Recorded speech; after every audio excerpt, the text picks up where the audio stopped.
Selamat datang di Agus Pajak, tempat Anda belajar pajak. Pada video ke-75 tentang Undang-Undang Pajak Penghasilan, kita bahas insentif pajak penghasilan berdasarkan Pasal 31A.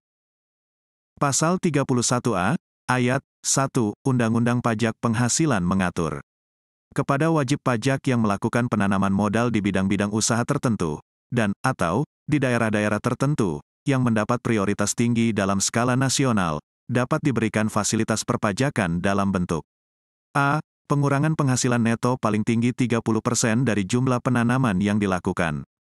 B. Penyusutan dan amortisasi yang dipercepat. C. Kompensasi kerugian yang lebih lama, tetapi tidak lebih dari 10 tahun, dan D.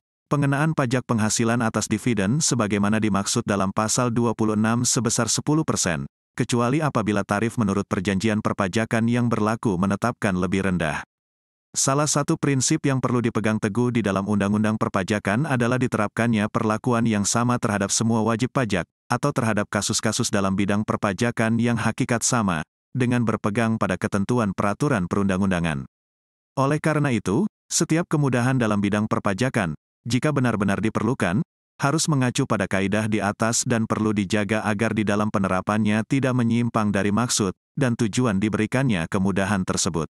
Tujuan diberikannya kemudahan pajak ini adalah untuk mendorong kegiatan investasi langsung di Indonesia, baik melalui penanaman modal asing maupun penanaman modal dalam negeri di bidang-bidang usaha tertentu dan atau di daerah-daerah tertentu yang mendapat prioritas tinggi dalam skala nasional. Ketentuan ini juga dapat digunakan untuk menampung kemungkinan perjanjian dengan negara-negara lain dalam bidang perdagangan, investasi, dan bidang lainnya. Turunan dari Pasal 31A, Undang-Undang Pajak Penghasilan yaitu Peraturan Menteri Keuangan Nomor 11 PMK 010/2020, yang kemudian direvisi dengan Peraturan Menteri Keuangan Nomor 96 PMK 010/2020. Pokok-pokok pengaturan insentif yang dapat diperoleh wajib pajak berdasarkan Peraturan Pemerintah Nomor 78 Tahun 2019 ada 4, yaitu 1.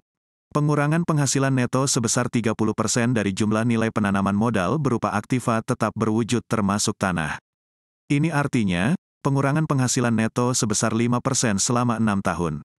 2. Penyusutan dan amortisasi yang dipercepat menjadi setengah yang normal, seperti kelompok 1 jadi 2 tahun, kelompok 2 jadi 4 tahun, kelompok 3 jadi 8 tahun, dan kelompok 4 jadi 10 tahun. 3. Pengenaan pajak penghasilan atas dividen yang dibayarkan kepada wajib pajak luar negeri, selain bentuk usaha tetap di Indonesia, sebesar 10%, atau tarif yang lebih rendah, menurut perjanjian penghindaran pajak berganda yang berlaku. 4. Kompensasi kerugian yang lebih lama dari 5 tahun tetapi tidak lebih dari 10 tahun. Bidang-bidang usaha tertentu mengacu pada bidang-bidang usaha yang disebutkan di lampiran 1 Peraturan Pemerintah Nomor 78 Tahun 2019. Sedangkan bidang-bidang usaha tertentu dan di daerah-daerah tertentu mengacu pada apa yang disebutkan di lampiran 2 Peraturan Pemerintah Nomor 78 Tahun 2019.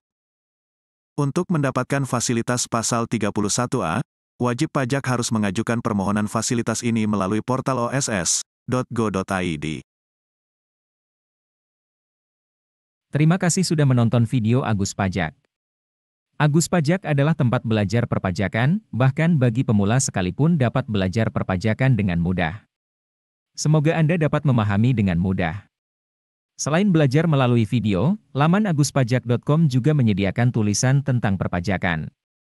Tulisan di laman aguspajak.com sudah banyak dikutip orang untuk beragam keperluan, seperti tugas dari dosen dan skripsi.